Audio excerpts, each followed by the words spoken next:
Hey guys, and welcome back to my channel, or welcome if this is your first time watching one of my videos. Hi, my name is James, and today I'm joined by the fabulous Ruth Walsh from Westhaven Interior Design. Hi. And we are back again this month to discuss some interior design. What you guys? And other stuff. And we'll be answering your questions as well at the end of the video, so do stick around until then. So today we're going to be discussing or talking about how to create the perfect colour scheme for your space. When you're creating your colour scheme, there's numerous factors that you have to consider before you set the tone of your space. So these factors include the mood or the vibe of your space. What you're using the space for, really, isn't it? It's about what you're, if it's an exercise room or a sitting room or a bedroom. Yeah, exactly. Those are all factors to consider. You want to relax, or do you want it to be really bright and vibrant? They're all factors to consider. The light in the space, like this is natural light, so if it's a well lit space, you know, you can get away with the majority of the colours if it's like well lit. The purpose of the space, like you were saying, because the colours can clash with the function of the space. You also have to consider what colours you gravitate towards, because you know, it's your space, so you want to make sure the colours in the space are colours that you like and make you happy. You know, you don't want to go putting in... Uplift you. Yes, exactly. Uplift you. And then also you need to consider if there's already furniture in the space. You know, you want it to enhance that furniture. You don't want it to clash with it or... Clashing can work sometimes. You can put very bold colours together. I think it's all about bravery, but if you want the room to just be a very classy, you know, kind of neutral, as in, it doesn't have to be neutral in colour, but that it blends very well together. Yes, Sometimes your beige couch, you might want to go for something in a similar tone with the carpets, with the texture feel to it, you know, it can just sometimes complement. Yeah, so, well, basically there's no wrong. There's no wrong. We can do no wrong. No. Look at the colour of the chairs we're sitting on. So moving on to the colours, have you decided on your colour for the room? If so, it's always a good idea, I find, to choose your colour. For instance, the bright blue. If you love the bright blue, you don't know if it's going to look good in that room. Morning, afternoon, evening time. Get your colour sample, but also get a sample on the palette, on the spectrum of colours that it comes from. You take a colour either side of that, because a darker tone or a lighter tone may work a bit better. You put your samples on the wall, leave it there for a week or two, keep looking at it, see which one you gravitate towards. We have company. Not to be left out. Not to be left out. Anyway, go down. Sorry. So these are factors to consider. Put the paint on the wall, put your samples on the wall, and leave them, you know, near a window in the room that you obviously are going to be painting. And just to have a look at it over a few days and see what you think. And because our climate, while all these lovely bright colours, it doesn't matter about the colour you choose. Our climate dictates the colours we use in our walls, because we do live in quite a grey climate, as you can tell from the colour behind me. But that being said, we can use a lot of bright colours in Ireland. People don't think we can, but we have to be just careful on the scale of brightness sometimes, you know. And just be patient as well when you're choosing your colour. Like, just don't rush it. Enjoy the process of it, because you might hire us. Yeah, we'll make it way easier. But you know, you might have, as you said, a colour in mind, but when you see that in your space, because whether it be the light you have in your space, the furniture, like all these other, yeah. Once you put it in the space and you see it against everything else, your mind will change. Well, like it normally it may does. do, it may or it may not, but having said that, sample is the only way to go. At least you've tried and tested it then, and you know. You're at ease, because it's expensive to get in a painter to come in. Once it's up, you know, it's up. Yeah. Yeah, it's expensive. Paint is expensive, and the trade's meant to do it, and you want to make sure that everything is done right. Exactly. So, as James said, enjoy the process.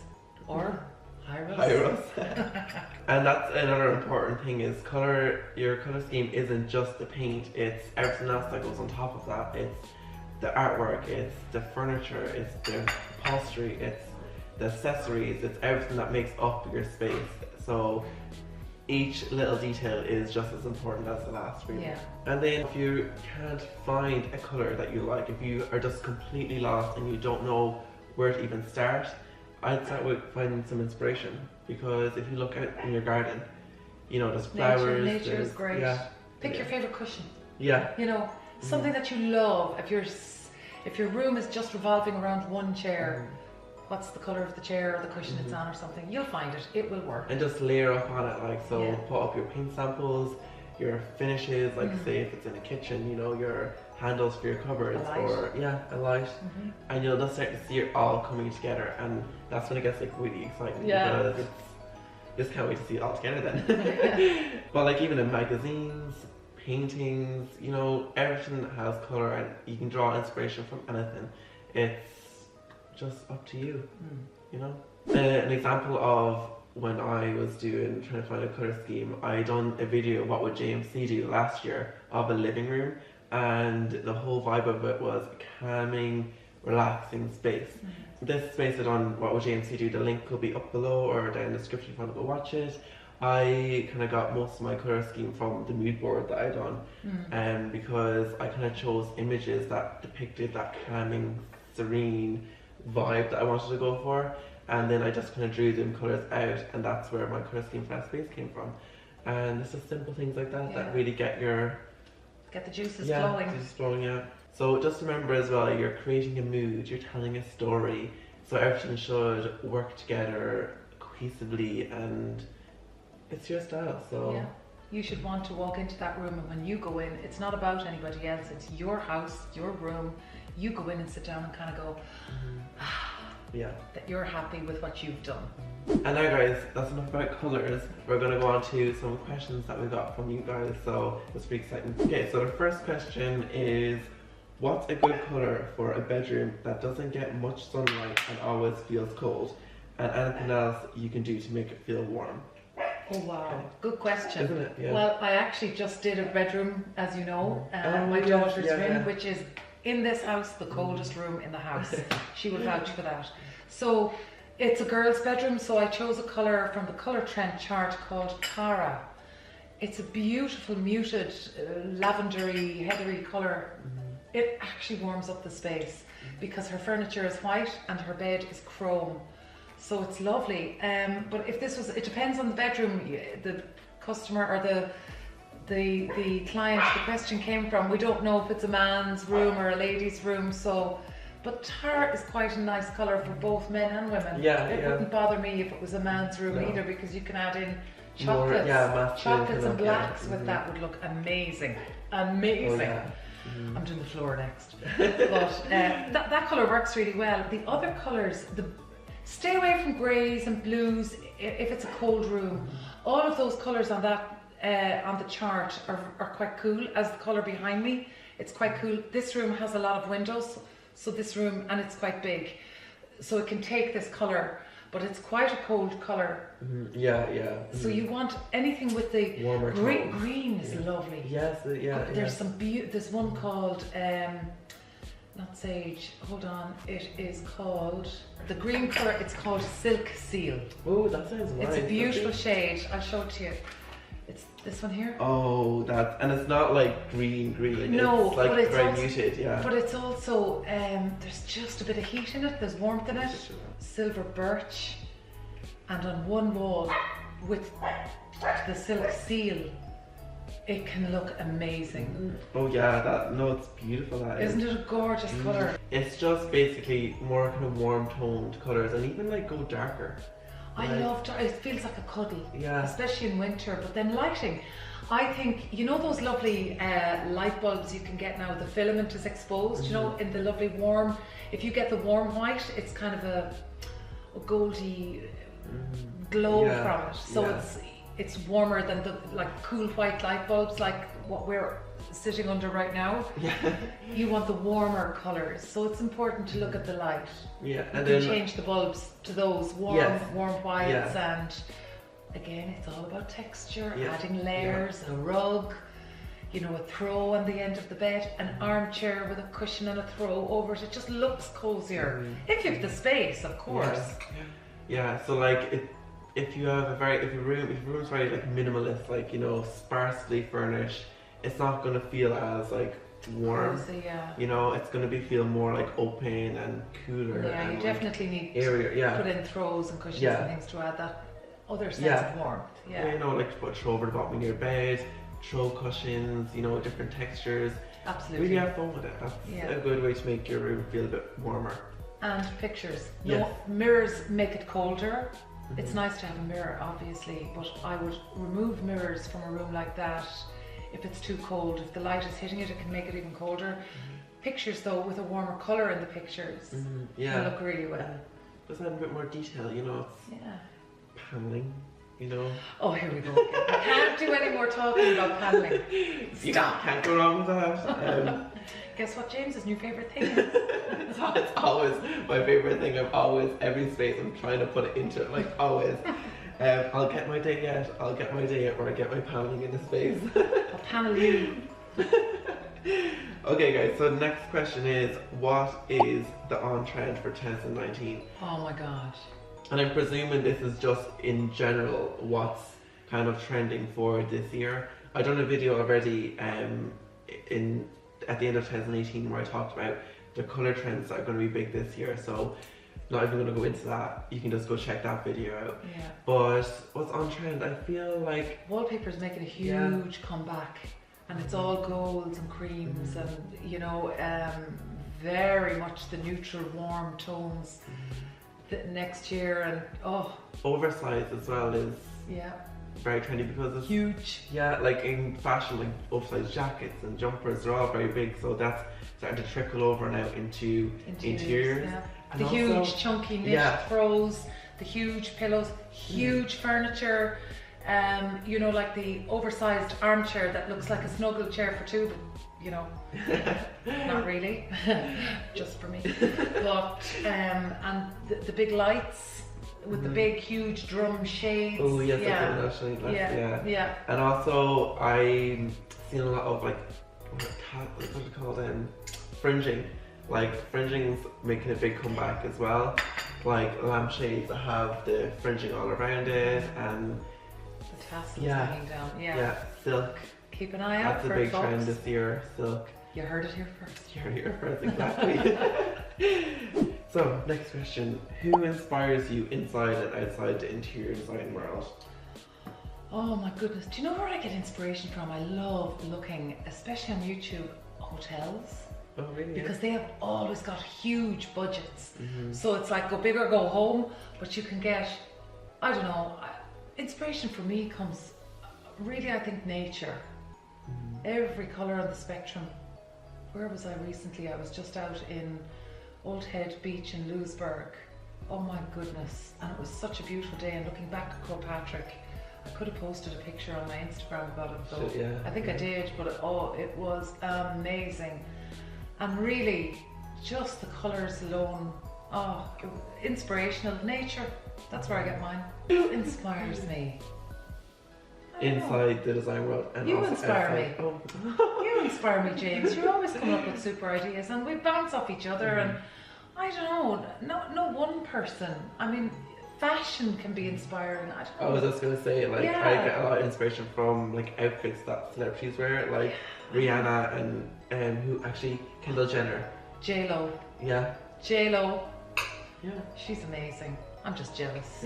I'm getting No, old. but They're all young. Kendall wore this outfit there on Ellen one day. It was like this floral dress, Oh, I saw. but she put these rectangular earrings on, and it was such a cool like contrast. Yeah. Like the girliness with the kind of more structured, Masculine, square, yeah. And I just thought that would be really cool, like to incorporate that into like interior design. So it's definitely them outside the interior design world, but inside, you know, who's actually really inspired me recently is shops. Like shops really inspire me. Like when they their kind of Instagrams, when they put together spaces like that, showcase their Home sense. yeah. Next week. That's next week. Okay, so next question is, what's been your career highlight to date, and what do you still dream to achieve? Me or you? Both of us. Okay. What's been your career highlight to date, James? My career highlight, I mean, I feel like everything's a highlight. Like, I mean, I kind of it's every little thing is what I live for. Like you just here today, like this is like a highlight for me. It's fun. You know, doing the kitchen, doing my room, you know, having like them little opportunities has been my highlight, to be honest. And for me, any job I've worked on in the past, I always seem to walk away with the client now has become a friend. I'm actually meeting a past client tomorrow because now we've become great friends and we're meeting for brunch tomorrow. That's a highlight for me. I love that I can revisit that and go back to her house even and go, oh my God, I remember when we did this. It's great. It still looks great. And it kind of makes me feel good because they're still so happy with their space. So, and then commercial jobs that I've done. You know, the ones we've visited in the past. You know, again, everything. Yeah, it's being happy with the small things as well. You know, every little step. You know, it's as I say, it's not about the destination; it's about the journey. So absolutely, and every day's a journey, yeah. especially for us. And what do you still dream to achieve? Oh, finishing my own house will be good. I'm always doing something. Your house is never going to finish because you're always going to be changing it. I know. What do I dream to achieve? I don't know. I'm kind of there. I'm very happy. I'm very happy with what I'm doing. I'm very happy with the way things turn out, I suppose. Just deadlines. Just getting the deadline. Yeah. Maybe I'd love to finish before I say I'll finish. I'd love to finish a job early. Yeah. In on time and early would be great. That would be a dream. What I still dream to achieve, well, I mean, I'm only at the beginning of my career, so I mean, the sky's the limit, really. I mean, I can. Guys, everything. Call him. He is so talented. Just everything, like, and it's a little, like, anything, like, everything. I'm excited to achieve everything, like, that's my goal in life, is to have, like, to do everything I want to do. And there's a long list. So huge list. That's what I still dream to achieve. And then the other question is, what is a mood board? Okay, well, my interpretation of a mood board for a client, the way I do it, or used to do it, now it's kind of moved. I use my iPad a lot when I'm presenting to a client, all the ideas and colours. I use Pinterest. It's an app you can download, and I use Pinterest a lot. But when I do a physical mood board, I have a big board, about 3 foot wide, you know, 3 foot deep and 3 foot wide. And I take, say for instance, I'm doing 3 rooms in a house, a sitting room, a bedroom and a kitchen. I will take pictures that inspire me. I obviously speak to the client what they want, what their needs are. Do you want this to be a sitting room, a cozy den, or a formal sitting room? And then I start putting pictures together from magazines. We talked about this, we put the colours together.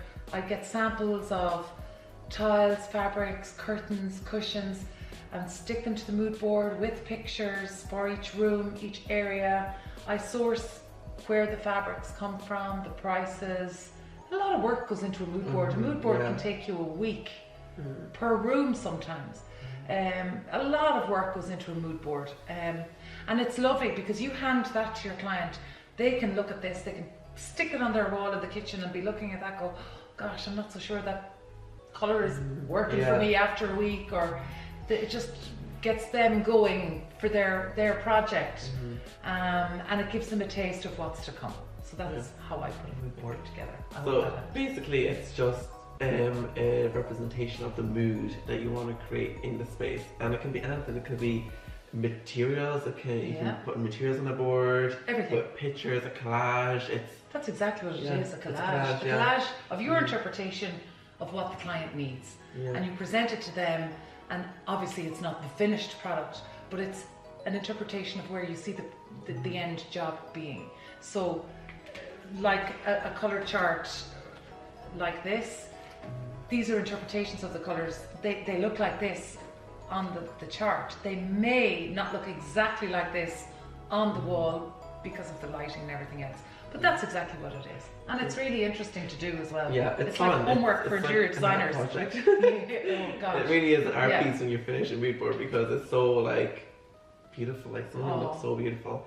But we will be going into more detail about mood boards, because we will be doing a video on how you can actually create a mood board as well. We'll do one. We'll do one. Yeah. We can physically do one for the bathroom that we're Oh yes. We're doing a bathroom revamp, so we'll do a before and after video on that. So get excited about that. We're also hoping to do a trip in the next while to IKEA and Home Sense in Blanchardstown in Dublin. We have got to get there just to look at it, if nothing else. Yes. So we'll do a road trip vlog on the way. We should have a bit of fun. I can't wait. I'm just hoping I can go. Yeah. We have to talk about that when the camera's off. But that's all the questions for today, and I really hope you enjoyed the colour talk, talking about your colour schemes. And we'll be back next month with another video for you guys. So I really hope you enjoyed. Please like, comment and subscribe. And also, before you leave, all our social medias are linked down below, so do head over to Westhaven Interior Design and give Ruth a follow. On Facebook and Instagram, that's all. Yeah. Thank you. I will see you in the next one. See ya. Bye. Thanks.